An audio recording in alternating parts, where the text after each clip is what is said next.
Hi everyone. Welcome back to Soft Steps Forward. Let me ask you something real quick. Have you ever wondered why some people are naturally respected the moment they walk into a room, while others try so hard and still feel invisible? Today, we're breaking that down. I'm going to share 13 psychological tricks that actually make people respect you, not by forcing it, not by pleasing everyone, but by changing the way you show up in the world. Recently, I've been doing a lot of deep work around self-respect, and for the longest time I believed the same thing many of us were taught. Respect has to be earned. But I need you to hear this clearly. That belief is backwards. It's conditioning.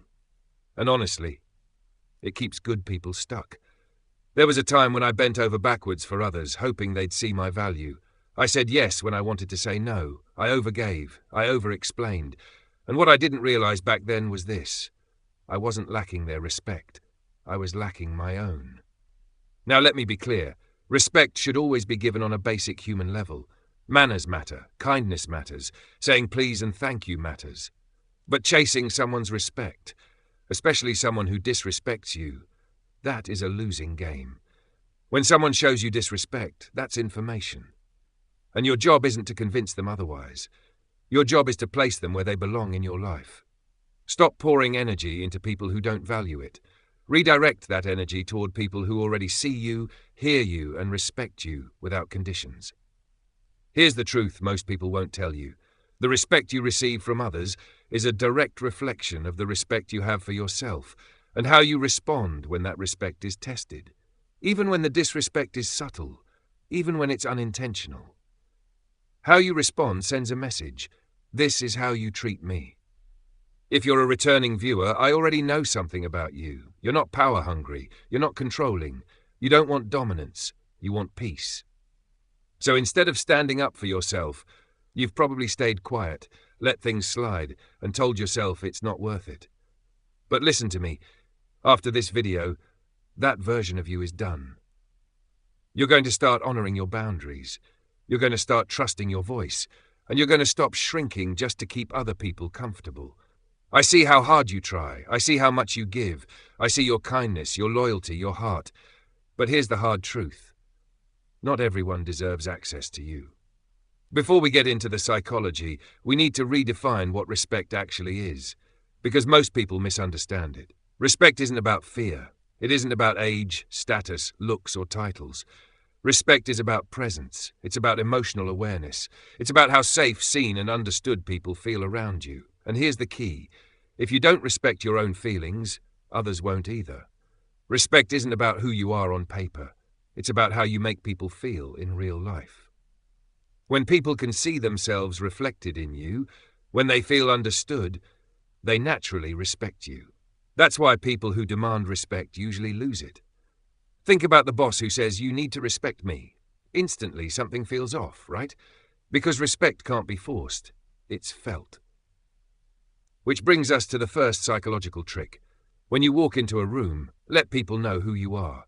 If you don't introduce yourself, if you shrink into the background, you're silently telling the room you don't expect to be acknowledged. And people follow that lead.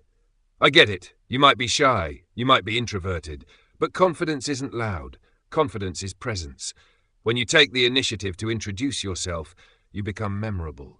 You become visible. And most importantly, you signal that you respect yourself enough to be known. And that is where real respect begins. Which brings me to the next one. Psychological trick number ha. Remember people's names. This one is powerful. And honestly, it's something I've had to actively practice, especially as I've started attending more events and networking with new people. We live in a fast-paced world. Everyone has their own agenda, their own schedule, their own priorities. So when you remember someone's name, especially someone important, you instantly stand out. Here's the thing. Even if they forget your name, they'll remember the person who remembered theirs. One trick that really helps me is repeating their name the moment they introduce themselves. I'll say, "Nice to meet you, Sarah," and then throughout the conversation, I'll naturally use their name again. When you say someone's name, you're acknowledging them directly, and that makes people feel seen. And when people feel seen, they remember you. Another small but effective tip, connect on social media. Seeing their name again later reinforces it in your memory and makes future interactions feel more natural. Psychological trick number 3. Fix your posture. This one sounds simple, but it changes everything. The moment you walk into a room with your shoulders back, standing tall and your head up, you signal confidence, even before you say a word. People are far more likely to notice you and acknowledge you. Compare that to walking in with your shoulders hunched, eyes on the floor. Not only does it affect how others see you, it affects how you feel. Before you enter any room, especially if you're nervous, remind yourself, I belong here. Even saying it silently to yourself can shift your entire energy. Walk like you're meant to be in that room, because you are. Psychological trick number 4. Stay busy. Don't be too available. If you say yes to everything, your time loses value. A lot of people overcommit because they're afraid of being forgotten. But the truth is, it often works the opposite way. When you're not always around, people become more aware of your presence. If you don't show up somewhere people expected to see you, they wonder what you're doing. And the next time they do see you, they value your time more. This doesn't mean you need to lie or pretend to be busy, but you should never present yourself as someone with nothing going on. Being overly available can come across as desperation, and desperation kills respect. If you want to be respected, your time has to matter, including to you. Psychological trick number 5. Protect your time. This one is crucial. If someone consistently disrespects your time, pay attention. For example, if someone cancels on you last minute, check a few things. Did they apologize? Did they explain why? If so, give them the benefit of the doubt. Things happen. But also notice patterns. Did you have to remind them about the plans? Do they cancel often? Is this a friend or a business connection? If someone cancels, don't rush to reschedule. Let them be the one to reach out. You can say something simple like, "We'll see. I'm pretty booked this month." No drama, no confrontation, just awareness. Accept people who they are and place them where they belong in your life. Distance is sometimes the healthiest response. Psychological trick number 6. Replace sorry with thank you. This one changed my life. Many of us overuse the word sorry, especially for things that don't actually require an apology. Small mistakes, accidents, taking up space. Instead of saying, "Sorry I'm late," try saying, "Thank you for waiting." Instead of "Sorry about that," say, "Thank you for your patience." Save "I'm sorry" for moments where you're truly taking responsibility. When you apologize for everything, it devalues your words, and it sends a message that you feel guilty for existing. I had to unlearn this habit because I realized my constant apologizing wasn't sincerity, it was conditioning. Sometimes, the reason we say sorry so much is because deep down, we feel undeserving. If that resonates with you, it might be worth exploring where that guilt comes from. You're allowed to take up space. You don't need to apologize for it. Psychological trick number 6. Take accountability when you're actually in the wrong. This one shows real character. When you mess up, and you own it, you immediately separate yourself from the crowd. Saying "I'm sorry" when you genuinely mean it shows self-awareness. It shows emotional maturity. It shows that you understand you're human, not perfect, and that you're willing to take responsibility for that. Nobody wants to be around someone who never admits fault. When a person constantly deflects, blames others, or pretends they did nothing wrong, people notice. And over time, they create distance. But when you acknowledge how your actions affected someone, and you take full responsibility without excuses, something powerful happens. Even if the other person is still upset, they'll respect you for having the courage to say, "I messed up, and I'm sorry." Accountability builds trust, and trust earns respect. Psychological trick number 8. Stand in your authenticity. Authenticity is one of the strongest energies you can carry. When you live in alignment with who you truly are and what you believe in, things naturally fall into place. But authenticity doesn't mean pretending you're healed or flawless. It means being honest about the parts of yourself that still need work, the parts you don't always like looking at. Here's the difference. Arrogance is loud. Confidence is quiet. When you know yourself, your strengths, your flaws, your progress, your setbacks, and you don't run from any of it, that energy is undeniable. Standing fully in who you are without apology or performance commands respect without you ever having to ask for it. Psychological trick number 9. Avoid emotional reactions. I know this one might be hard to hear, but not every emotion deserves an immediate response. And I'm saying this as someone who used to let emotions run the show. If I missed my ex, I texted them. If I felt ignored by friends, I sent long emotional messages. I reacted first and paid the price later. Growth begins when you stop letting emotions control your behavior. Now listen, this doesn't mean ignoring or suppressing your feelings. Your emotions are valid. But emotional reactions? Those need to be managed. Handle your emotions privately so you can respond wisely in public. If you're feeling overwhelmed, don't act. Pause, journal, go for a workout, create something. Give yourself space until the intensity fades and clarity returns. Instead of asking, how do I express this feeling right now? Ask, how do I solve this in a way that benefits me? Most people make situations worse by reacting impulsively. Respected people do the opposite. They think strategically. Start seeing yourself as someone worthy of respect. Think of a person you deeply respect, someone admired for their intelligence, composure, or wisdom. Picture them in your situation. How would they respond? Highly respected people don't waste emotional energy. They use challenges as leverage. They ask, what's the best possible outcome here, and how do I need to act to get there? Before you do something impulsive, ask yourself, would I still be proud of this decision tomorrow? Or better yet, what would my grandmother think if I did this? That pause alone can change everything. Psychological trick number 9. Start seeing yourself as a highly respectable person. This builds on the last point, but this time it starts internally. You need to affirm it.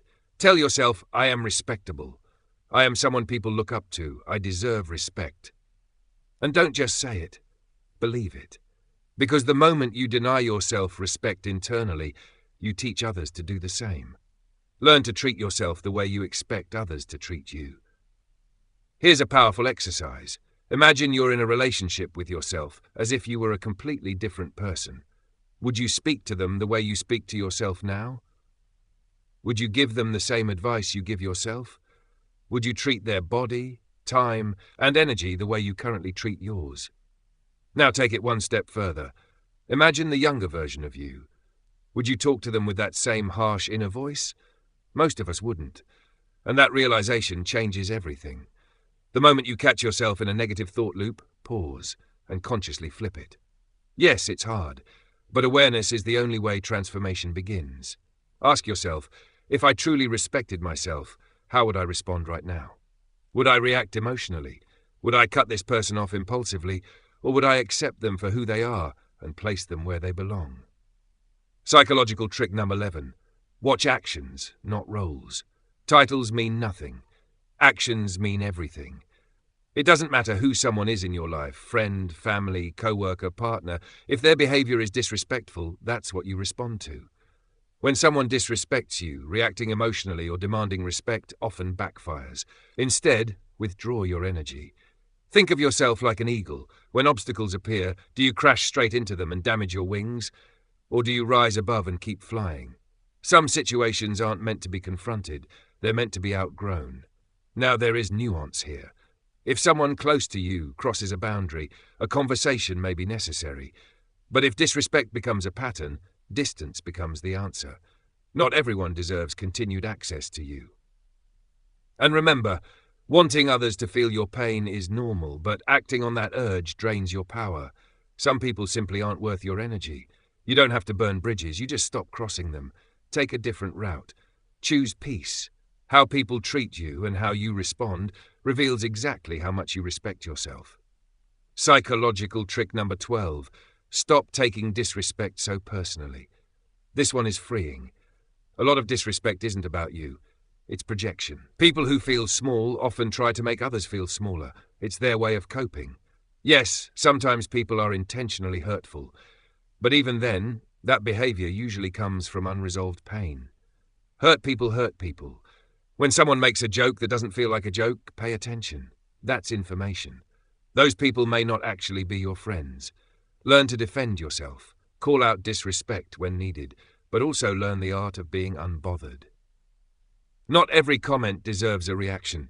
Sometimes the most powerful response is calm detachment or a quiet smile that says you don't have access to me like that. When you stop internalizing other people's insecurity, you reclaim your peace. And peace? That's confidence. And confidence earns respect. Psychological trick number 3. Surround yourself with people you genuinely respect. This one might be uncomfortable to hear, but it's essential. Many people stay around individuals they don't actually respect because it gives them a false sense of superiority. It's that quiet thought of, I might not like where I am, but at least I'm not like them. And the truth is, misery loves company. When you don't respect yourself, you tend to surround yourself with people who don't respect themselves either, and it shows. These environments become filled with insecurity, comparison, and silent competition. The moment someone starts improving, succeeding, or growing, you feel threatened. That's when judgment appears. That's when projection happens. But let me be very clear. That mindset keeps you stuck. If you want to grow, you need to surround yourself with people who challenge you. People who slightly intimidate you in the best way. People who make you think, I need to get my life together. Instead of feeling jealous, let yourself feel inspired. When you spend time around people you truly respect, something powerful happens. You start adopting their mindset, their discipline, their way of moving through life. Life stops feeling like a competition and starts feeling like a classroom. You realize that everyone is on their own path, and many people genuinely want to help you succeed. But when you stay in negative environments, you absorb that negativity. You begin to fear accountability. You resent people who are doing better than you because it's easier than asking yourself why you aren't doing better for yourself yet. That's a hard truth, but it's a necessary one. If you want to be respected, you have to leave environments that drain you. Step into rooms where you admire the people around you, where respect is mutual, where growth is normal. Become someone worth respecting by choosing better spaces, better influences, and better standards. If you find this video helpful and want to learn more knowledge that helps you develop yourself and move toward a better future, please support me with a like and check out my other videos. Soft Steps Forward.